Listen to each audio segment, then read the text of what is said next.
O início dos anos 2000 foi um período bem interessante para os filmes de super-heróis. Hoje, os grandes nomes da Marvel e DC dominam as telas dos cinemas, mas naquela época, enquanto o Sam Raimi marcava uma geração com os seus filmes do Homem-Aranha e os X-Men trocavam os velhos uniformes coloridos por trajes de couro à la Planeta dos Vampiros, alguns quadrinhos menos populares e um pouquinho mais trevosos também ganhavam espaço nas telonas, com lançamentos como A Liga Extraordinária, Blade, o Caçador de Vampiros e Hellboy. Sim, o Vermelhão teve uma fase bem marcante no cinema quando ganhou 2 filmes dirigidos por Guillermo del Toro, obras que brilharam ao combinar o mistério atmosférico dos quadrinhos com a criatividade sombria e bastante inspirada no terror cósmico do diretor. Boas-vindas a mais um vídeo do Central Pandora. Aqui é Sora e hoje vamos falar de Hellboy de Guillermo del Toro, passando pelas origens do personagem nos quadrinhos e seguindo até os principais temas e influências cósmicas dos seus primeiros filmes. Roda a vinheta porque chegou a hora de seres trevosos e gatinhos.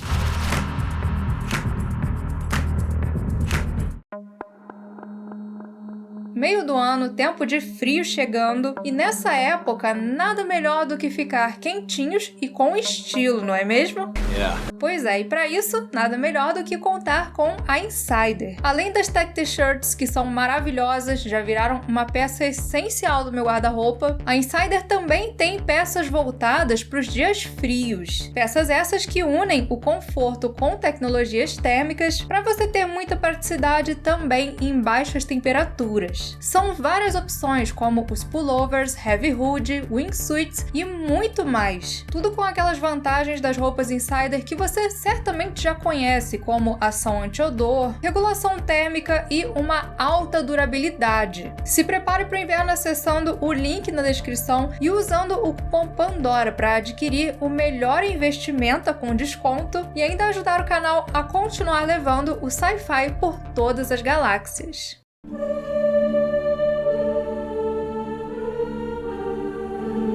Criado por Mike Mignola, Hellboy é um personagem que teve sua estreia na saga Sementes da Destruição, publicada pela editora Dark Horse em 1994. Sua história começa em 1944, nos momentos finais da Segunda Guerra Mundial. Vendo que perderiam a guerra, os nazistas apostam no Projeto Ragnarok, um ritual ocultista executado por Rasputin, que tinha como objetivo invocar forças capazes de mudar o desfecho da guerra. Mas enquanto esse ritual foi realizado em uma ilha na Escócia, ali eles aparentemente não tinham evocado nada. O general Von Krupt, que era um dos cabeças desse projeto, fica bastante decepcionado com Rasputin, já que eles não tinham conseguido o milagre que o Terceiro Reich precisava para virar a guerra. Porém, uma conexão entre o real e o oculto tinha de fato acontecido. Na Inglaterra, as forças aliadas, acompanhadas do herói antinazi Tocha da Liberdade e de uns especialistas em forças paranormais, vão até uma igreja abandonada onde eles acreditavam que os nazistas fariam aquele ritual lá da ilha. E quando esse ritual é realizado lá na Escócia, surge nessa igreja um garoto demônio com uma manopla. Garoto esse que, apesar da sua procedência sinistra, é adotado pelo professor Trevor Brun Bruttenham, que dá a ele o nome Hellboy. Mantido como um segredo, o garoto demônio é levado pelas Forças Armadas dos Estados Unidos para uma base da Força Aérea do Novo México, onde ele é treinado e recebe também uma educação católica. E apesar de ter esse início durante a Segunda Guerra, a história logo avança para 1994, quando Hellboy já é integrante da Agência de Pesquisa Paranormal e Defesa. Fundada pelo próprio professor Brun, essa organização secreta tem como objetivo investigar e combater ameaças ligadas ao oculto. E além do próprio Hellboy, entre os seus membros estão também pessoas normais e paranormais, como a especialista em folclore e ocultismo Kate Corrigan, o homem anfíbio Abe Sapien e a incendiária Liz Sherman. Uma das coisas mais interessantes sobre o universo de Hellboy é o quanto ele é rico para quem aprecia histórias de tom mais voltado para o terror e mistério, com referências históricas, mitológicas, de terror sobrenatural e até mesmo segredos e conspirações governamentais. Muito fã de personagens que tiveram a sua origem durante a Segunda Guerra, como o Capitão América e o Caveira Vermelha, o Mike Mignola fez questão de estabelecer as raízes do seu personagem nesse período. Mas a sua principal referência para criar a sua versão sombria e até mesmo anacrônica dos anos 90 vem especialmente da ideia do terror cósmico que predominou nas antigas revistas pulp. Quando nós ouvimos terror cósmico, o primeiro nome que vem na mente da maioria das pessoas é H.P. Lovecraft. Mas em uma entrevista para o blog 13th Dimension, o Mignola comenta que, apesar de ter sim influência de Lovecraft no seu trabalho, as suas principais referências vêm de outros autores que já exploravam essa ideia de um grande universo oculto, de presenças cósmicas nas revistas pulp da primeira metade do século XX. Autores como William Hope Hodgson, Robert E. Howard, criador do Conan e do Solomon Kane, e Manly Wade Wellman. Mas, além desses autores, existe sim influência de Lovecraft e dos mitos de Cthulhu ali. Enquanto Hellboy tem entre os seus desafetos figuras como cientistas nazistas, a bruxa Baba Yaga e até mesmo um metamorfo, na sua história de estreia, o Vermelhão vai atrás do Professor Broom, que desapareceu em uma expedição ao Ártico. Pois é, um evento que não apenas remete a Nas Montanhas da Loucura, mas que também usa muito da imagética Lovecraftiana, com criaturas tentaculares, homens anfíbio e até as entidades do caos Ogdru-Jahad. Parte muito importante da ambientação de Hellboy nos quadrinhos vem justamente da arte do Mike Mignola, que usa sombras bem marcadas e poucas cores para representar o mundo com uma aura sombria e solitária. Investigadores paranormais estavam bem longe de serem uma novidade nos quadrinhos. Porém, Hellboy e seus companheiros são o paranormal em sua essência, os integrantes de uma realidade oculta habitada por todo tipo de criatura. Trazer isso para um filme seria um trabalho para poucos, e entre esses poucos, definitivamente estava Guillermo del Toro. Hoje, Del Toro é um dos principais nomes quando se fala em fantasia macabra e terror cósmico no cinema. Seus filmes são conhecidos por representar de forma primorosa mundos e criaturas ocultas que habitam camadas da realidade que estão além dos nossos olhos. E desde o início da sua carreira, ele já demonstrava uma sensibilidade única para representar o sombrio. Sensibilidade essa que deu a ele a oportunidade de dirigir Blade 2, um filme bastante carregado em ação, mas onde o diretor trouxe muito dos toques característicos do seu trabalho. E foram justamente esses toques que fizeram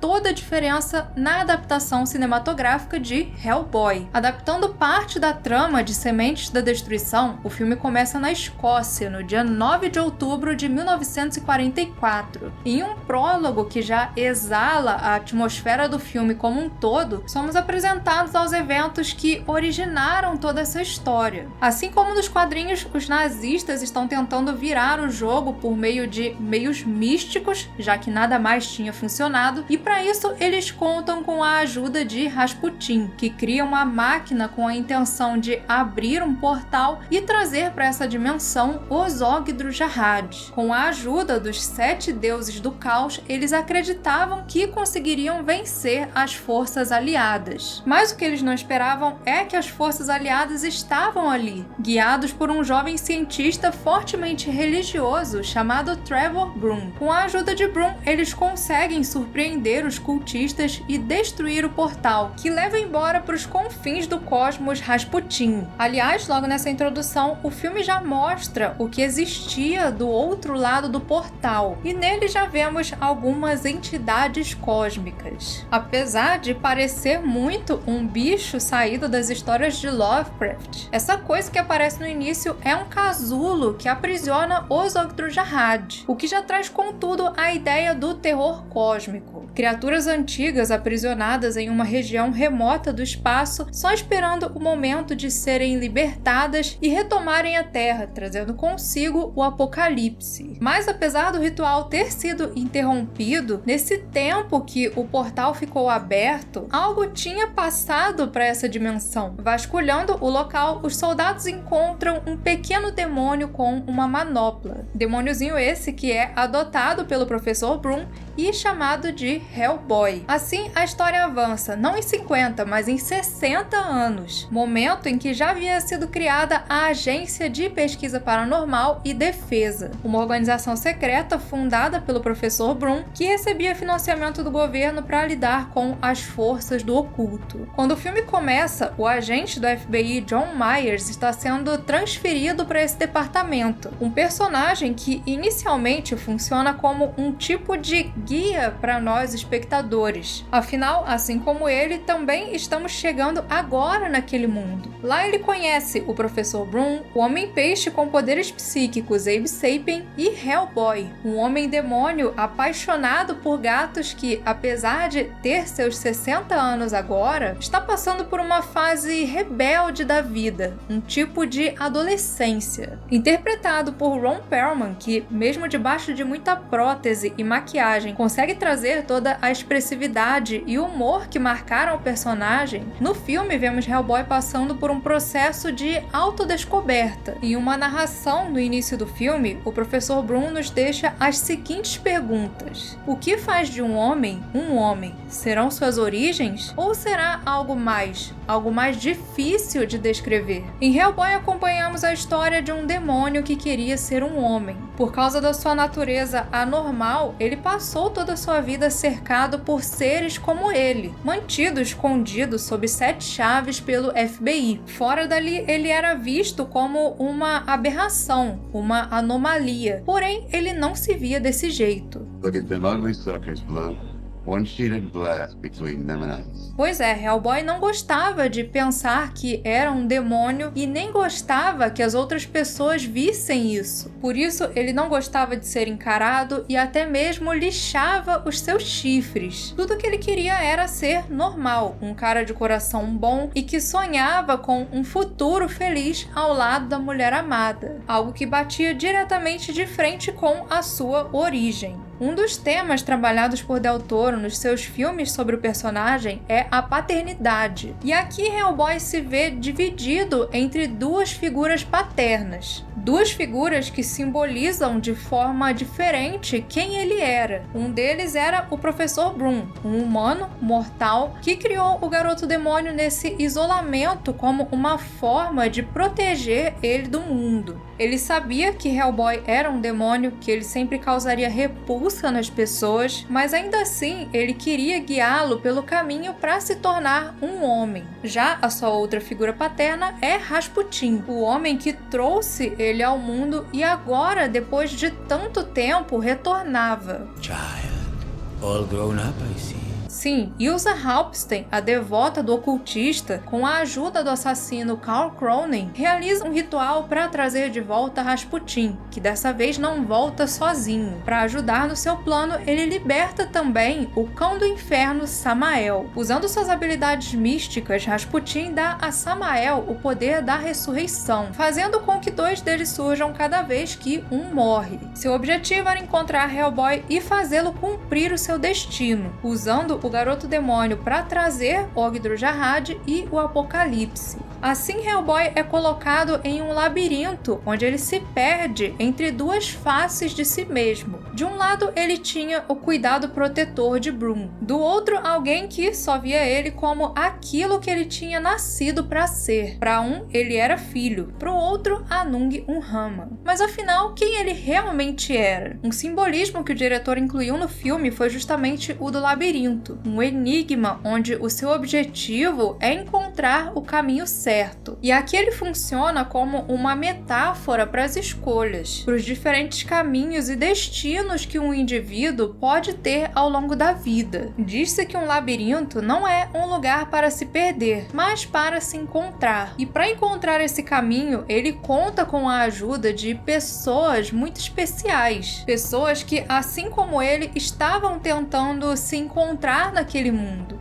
If there's trouble, all us freaks have is each other. Abe Sapien, seu grande companheiro, tinha o poder de ver o passado e o futuro de todas as coisas, porém sua origem era um mistério. O próprio Myers, um cara comum, era como uma anormalidade ali naquele mundo paranormal, uma figura que Broom via como o jovem cavaleiro inexperiente das histórias clássicas, um indivíduo de coração puro que, com a sua coragem, seria essencial na luta contra o mal. Look, I am not pure of heart. Yes, you are. E por fim havia ainda seu grande amor, a incendiária Liz Sherman, que estava em busca de uma forma de conter as suas chamas. No romance entre Liz e Hellboy, Del Toro faz uma versão reversa de A Bela e a Fera. Aqui é a Bela que deve se tornar uma fera para se livrar da maldição de ser diferente. É quando ela se aceita como era, um monstro, que ela consegue finalmente abraçar o seu amor pelo outro monstro. É uma história muito interessante, porque enquanto a Liz era alguém que tinha dificuldade em controlar o fogo que era emanado do seu corpo, Hellboy era imune ao fogo. É como se eles tivessem realmente sido feitos um pro outro. Mas ficar juntos foi uma escolha, uma coisa que veio do fundo dos seus corações. No fim, o filme de Del Toro fala sobre como sempre seremos julgados, sempre colocados como aquilo que aparentamos ser. Aqueles querendo apontar o caminho sempre vão aparecer, mas no fim, o que faz o homem são as suas escolhas. Não se trata de como as coisas começam, e sim de como ele decide terminá-las. Em Hellboy, Del Toro usa um mundo sombrio e repleto de horrores para contar uma história digna de uma bela poesia. Com seu grupo de heróis tão estranhos, quase uma versão dark dos Guardiões da Galáxia, ele enriquece o universo estabelecido por Mignola com a sua sensibilidade e criatividade ao representar o sombrio. Ao mesmo tempo em que temos essa história bonita, Hellboy nunca foge da sua proposta do horror, e algumas mudanças feitas pelo diretor tornam até a história mais sinistra. O personagem Cronin, no quadrinho, só um cara vestindo máscara e roupa protetora, no filme ganha uma representação bem mais monstruosa. Por fora, ele parece apenas um assassino letal, mas por baixo de tudo existe um homem viciado em mudar o próprio corpo, que se mantinha vivo por poderes inexplicáveis da ciência e magia negra. Um cara que dá corda no próprio corpo e que protagoniza algumas das cenas mais perturbadoras desse filme.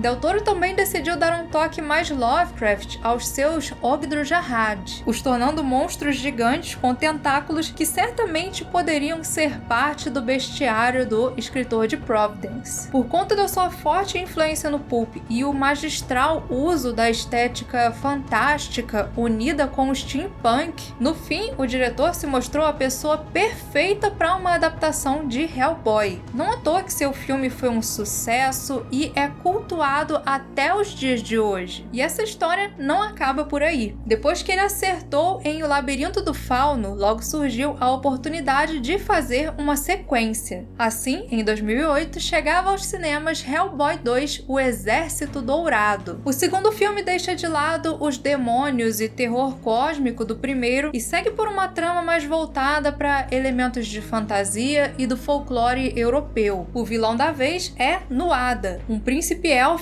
que se revolta contra a situação das criaturas mágicas que agora precisavam viver escondidas no mundo e decide reviver um antigo exército mecânico para exterminar a humanidade e reviver a glória dos velhos tempos. Mesmo apostando em uma abordagem mais voltada para fantasia, no segundo filme Del Toro não deixa de lado as visíveis influências do pulp, além de apostar com força nos elementos steampunk, que aqui aparecem ainda mais elaborados. Uma obra que consegue ser tão boa quanto a anterior, para alguns até melhor, e que dá continuidade aos temas que vimos no primeiro filme. Enquanto o filme anterior explorou a relação de Hellboy com as suas figuras paternas, nesse o personagem muda de posição e precisa aprender a ser um pai. Ele precisa aprender a lidar com os seus demônios interiores e a sua aceitação naquele mundo normal. Afinal, em breve ele seria um guia, assim como o Professor Broom foi para ele. Assim como o filme de 2004, O Exército Dourado também foi muito bem recebido e o diretor já estava com planos de fechar a sua história com o personagem em uma trilogia. Mas em 2008 acabou que Del Toro foi contratado para dirigir O Hobbit e a produção de um terceiro Hellboy teve que esperar. Por fim, as coisas não deram certo para ele lá na Terra-média, ele acabou saindo da produção do Hobbit em 2010, mas nesse meio tempo a indústria de filmes baseados em quadrinhos já vinha vendo uma mudança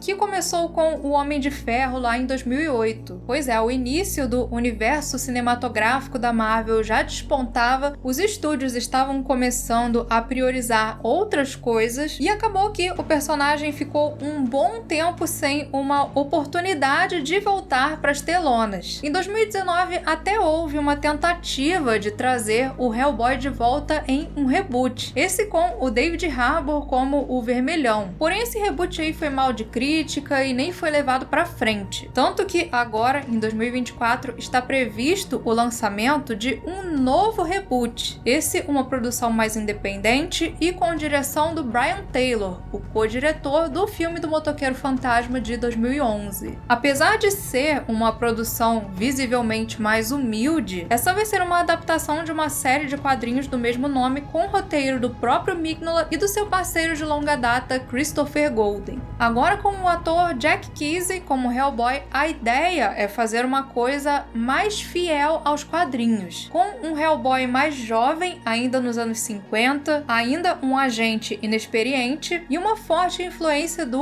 horror folk, com a presença de bruxas e uma comunidade liderada pelo sinistro Homem Torto. Se vai ser tão bom quanto os filmes do Del Toro, eu sinceramente acho bem difícil, mas como alguém que gosta de ver o terror explorado de formas mais criativas, eu espero que dessa vez acertem nesse novo filme do Vermelhão. Essa uma produção mais livre e que talvez vá explorar aquilo que torna os quadrinhos tão bons. Pois é, em meio a tantos personagens normais, é bom vez ou outra ver figuras como Hellboy, que nos lembram do quanto o extraordinário também pode ser fascinante. Seja com o Garoto do Inferno ou não, eu sempre torço para que o cinema aposte mais no estranho, nas criaturas e mitologias esquecidas que nos levam por viagens fantásticas, mas que no fim estão sempre nos levando a refletir sobre o real, nossos dilemas e atitudes. Esse foi o nosso vídeo sobre Hellboy. Se você aprecia terror cósmico e ficção científica, continue por aqui no Central Pandora. E antes de encerrar, um agradecimento especial aos primeiros imediatos Mestre J e Joel Melo, o pessoal da Ponte de Comando Daniel Souto, Saren e Pedrox, e os oficiais de ciências Professor Marco Aurélio, Christian Donges e Luiz Alberto, pessoas essenciais na nossa missão de levar a ficção científica por todas as galáxias.